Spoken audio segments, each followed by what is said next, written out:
आज हम अमेरिका के संविधान की विशेषताओं की चर्चा करेंगे। अमेरिका का संविधान विश्व का प्रथम लिखित संविधान है। इसका निर्माण फिलाडेल्फिया सम्मेलन में 1777 ईस्वी में शुरू हुआ था। जो ये संविधान प्रारंभिक संविधान 1778 में लागू हुआ। उसके बाद में इसमें 10 संशोधन होकर 1789 में ये लिखित रूप में यह संविधान लागू हुआ। इस प्रकार अमेरिका का संविधान लिखित रूप में 1789 ईस्वी में उपस्थित हुआ। अन्य देशों की भांति अमेरिका के संविधान की विशेषताएं भी अलग अलग हैं, जिन्हें अमेरिका की परिस्थितियों ने प्रभावित किया है।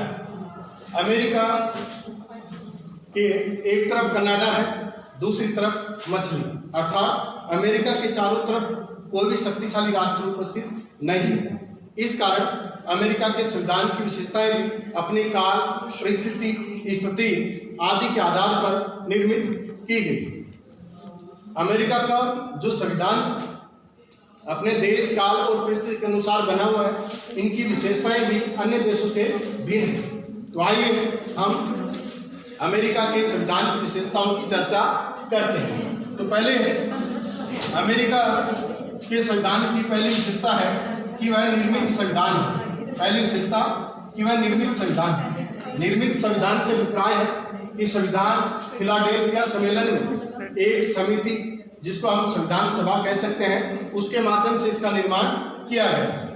दूसरी विशेषता है कि अमेरिका का संविधान लिखित संविधान है। अमेरिका का संविधान विश्व का पहला लिखित संविधान है। इससे पूर्व विश्व में कोई भी संविधान लिखित रूप में नहीं था। तीसरी विशेषता इसकी आती है कि अमेरिका का संविधान विश्व का सबसे छोटा संविधान है। विश्व का सबसे छोटा संविधान। अमेरिका के संविधान में केवल 7 अनुच्छेद हैं। कितने अनुच्छेद हैं? 7। और 4000 शब्द हैं। अमेरिका के संविधान को केवल आधे घंटे अर्थात 30 मिनट में पढ़ा जा सकता है। चौथी विशेषता आती है कि अमेरिका में संविधान को सर्वोच्चता प्राप्त है। अमेरिका में संविधान सर्वोच्च है, अर्थात अमेरिका में संविधान से ऊपर कोई भी नहीं है। अगला आता है, अगली विशेषता है न्यायिक सर्वोच्चता। न्यायिक सर्वोच्चता। अमेरिका के संविधान में न्यायिक सर्वोच्चता को स्वीकार किया गया है। न्यायिक सर्वोच्चता से अभिप्राय है कि न्यायाधीश कहे वही न्याय है, अर्थात न्याय की उचित प्रक्रिया, अमेरिका के संविधान में अपनाई गई। अगली जो विशेषता आती है 6 नंबर कि अमेरिका में अध्यक्षात्मक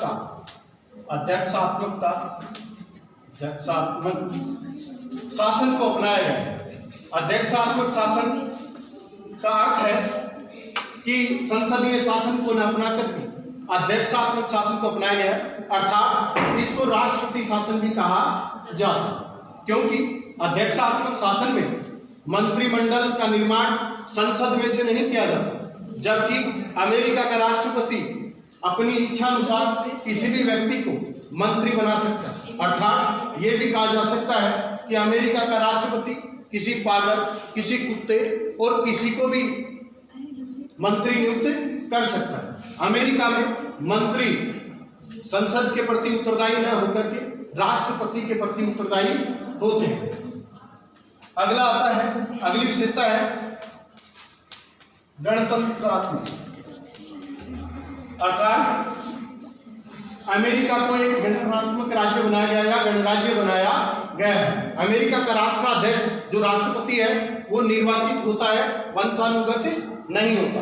गणराज्य का अर्थ यह है कि राष्ट्र अध्यक्ष या राष्ट्र का जो अध्यक्ष या अमेरिका का राष्ट्रपति निर्वाचित होता है, वह वंशानुगत बनाया नहीं जाता।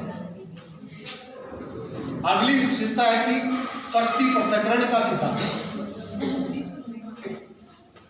अमेरिका के संविधान में शक्ति पृथक्करण को अपनाया गया।